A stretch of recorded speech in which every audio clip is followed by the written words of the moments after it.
Most abductees have made sketches to illustrate their experience. They often picture the strange beings they encounter, now known as Greys. The most predominant one are the small gray aliens and taller gray aliens as well. The taller gray aliens seem to be more in charge in the abduction scenario. The smaller gray aliens seem to be more assistants or helpers. These are beings that are thin, have no hair, large heads, very large black eyes, no pupils in them, just sort of opaque. No nose to speak of, although there might be a little bump or a ridge there. Many abduction cases include a face-to-face encounter with Greys. Among the most credible was the incident reported by 4 friends who took what was supposed to be an ordinary camping trip. To those who catalog such reports, this UFO encounter is known as the Allagash incident. In the summer of 1976, art students Charlie Fultz, Chuck Rack, and twins Jack and Jim Weiner traveled north from Boston into the wilderness of Maine. For nearly a week, the trip was everything they hoped it would be, a carefree escape from city life. On the 5th day, they camped near Smith Pond, an isolated, stump-filled swamp. It was a perfect spot for night fishing. It was also the place where their lives would change forever. There was no moon that night. It was real dark, and we didn't want to get lost. So we said, well, the thing to do is make a big fire so we can see it, and then we know which way to paddle when we want to get back to camp later. And it was quite large, but we cleared around the fire, so there was no problem. And these flames were leaping a good 3 or 4 feet up into the air. With their makeshift lighthouse aglow, the 4 men left their campsite behind. They paddled several hundred yards out into the pond, headed for a night of fishing they would never forget, and one they would later illustrate in their artwork. I remember being in the back of the canoe, paddling leisurely. The 2 twins were in the middle. Charlie was in the front. And I remember they were having a conversation, and I was focusing on the night and the lake and the water. And I began to feel observed. And then all of a sudden, Chuck Rack, who was at the back of the canoe, said, holy mackerel, what the is that? And I turned around and looked, and there was this huge, bright light that was coming out of the trees. It seemed like it was rising out of the trees. At first, we thought, well, it's got to be an airplane or something, right? So we watched it for a few seconds and realized that it wasn't an airplane because it wasn't making any sound at all. It was strange, very strange. It was a bright, luminous yellow-white, and changing from that color in a very fluid, liquid kind of a way. And we were very, very fascinated. I was in a state of extreme euphoria. I remember just feeling, wow, this is fantastic. It was just alive. And when it was nearest us, about 100 yards away, it paused. And when it paused, I said to the fellows, I said, I'm going to shine the flashlight and see what it does. The instant he flashed his flashlight, this thing sent this beam of light out to us. And we were in a 16-foot aluminum Grumman canoe, which in the pitch black of night lit up like a Roman candle. We must have looked like this object just waiting to be approached on this lake. And all I can tell you is what was going through my mind was just exhilarating expectation. Just, this is fantastic. This is something we can communicate with. It's tempting to communicate with us. I was completely shocked, and especially shocked that it reacted as quickly as it did, which told us there was some type of intelligence about it. And as soon as this light came out, this thing started moving. And so we thought, well, you know, this is real. This is really happening. This is not a figment of our imagination. I mean, we've got to deal with this situation now, because within a few seconds this thing is going to be right on us. I wasn't even interested in this thing anymore, other than I didn't want to be as close to it as I was. I remember paddling as fast as I could, and Jack saying, "It's getting closer, it's getting closer." And then it was gone. The next thing they remembered, they were back on shore. And I thought, well, that's it. We've lost our chance. We've let it slip through our fingers. And I observed it leaving and just gradually faded out. Exhausted, the four men stumbled back to their campsite. There they found the remains of their makeshift lighthouse. The fire that had been built to last for hours. The fire that was now just a pile of charred embers. At the time, no one gave it much thought, though it would later play a large role in their sighting.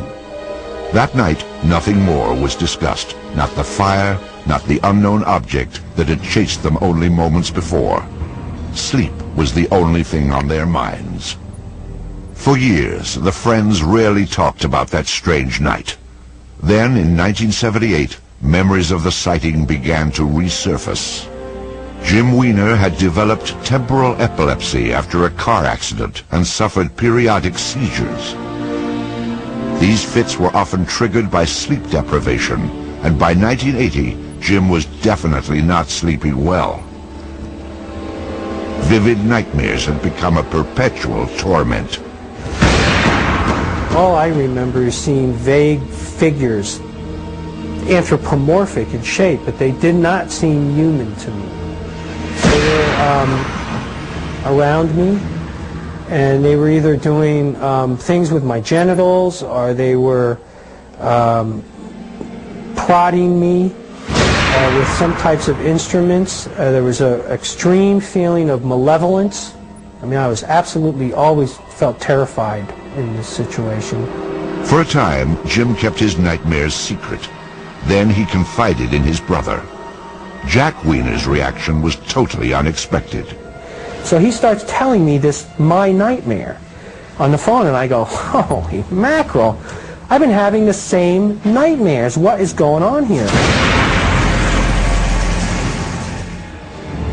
There was no apparent explanation, but Jim was getting worse, his doctors growing more concerned. Repeatedly, they asked Jim what was wrong, and he finally revealed the nightmares. A psychiatrist working on the case said it sounded like an abduction experience.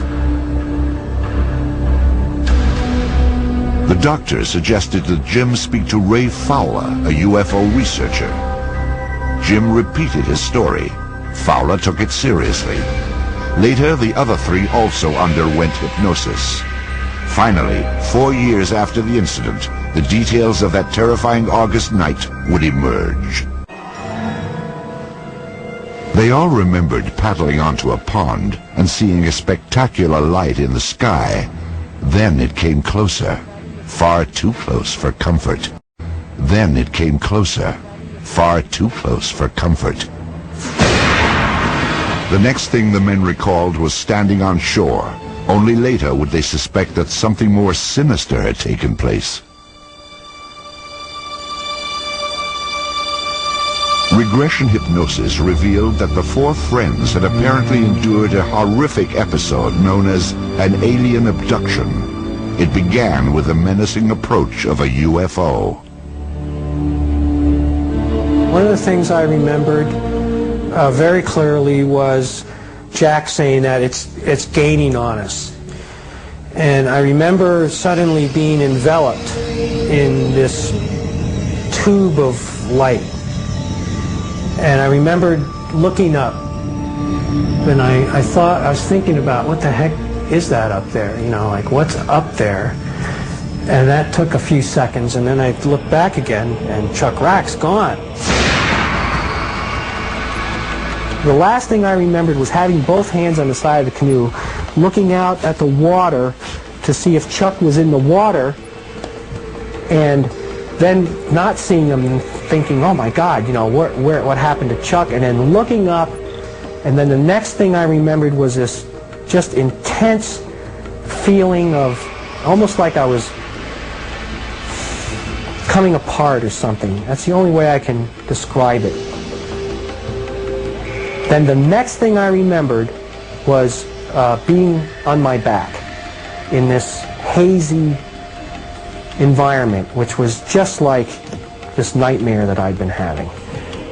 All four friends seem to recall a similar traumatic experience.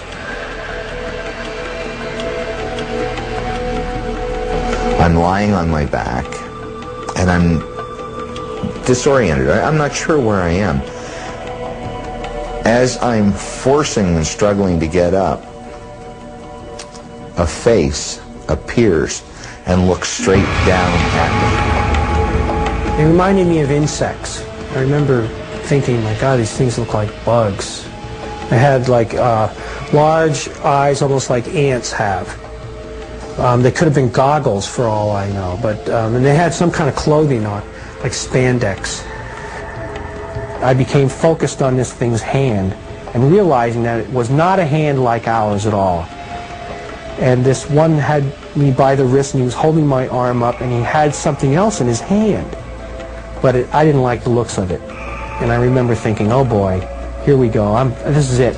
I got 5 seconds to live. They're going to cut me open. They're going to dissect me, whatever. I just want to get out of here. Get me out of here. It would take hours under hypnosis before the four men fully detailed the alien examinations. Later, they recalled the peculiar events that brought them back down to Earth. They moved us again into this other space, this room. Then this area in front of me started changing somehow. It was doing something. It was some type of machine or something. It was very strange. And the last thing I remembered thinking was, here we go. I don't know what's going to happen next, but something is happening. Under regressive hypnosis, I remember the aliens trying to put me in the canoe. There was one of them standing in the canoe over me, trying to adjust my position in the back of the canoe, and another one was sort of waist deep in the water right next to me. And then they tried to position Jim Weiner in front of me, but he's heavier, and they were having a hard time with him. And then the other two were beamed right on land, and then Jim got out to join them. As their recollections took shape, the four men learned why their roaring campfire had seemed to burn out so quickly. To those who investigate abduction cases, it's known as missing time. Perhaps as much as 3 hours had passed during the abduction, from the time the men first saw the UFO until the time they found themselves standing on the beach. Meanwhile, their fire had burned down to embers. Hypnosis had restored their recollections of the missing time with unsparing intensity. But now there was no hiding from the memories, no hiding from the trauma of what had apparently happened at Smith Pond.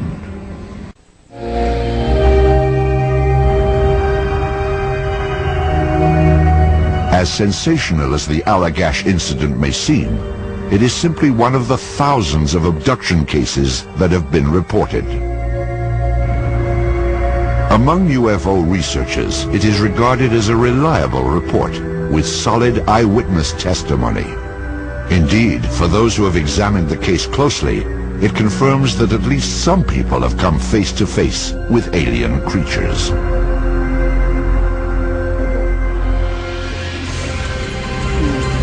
If you had the amount of evidence for the reality of the Allagash abductions for any other subject, any mundane subject, in a court of law, you could hang a person probably.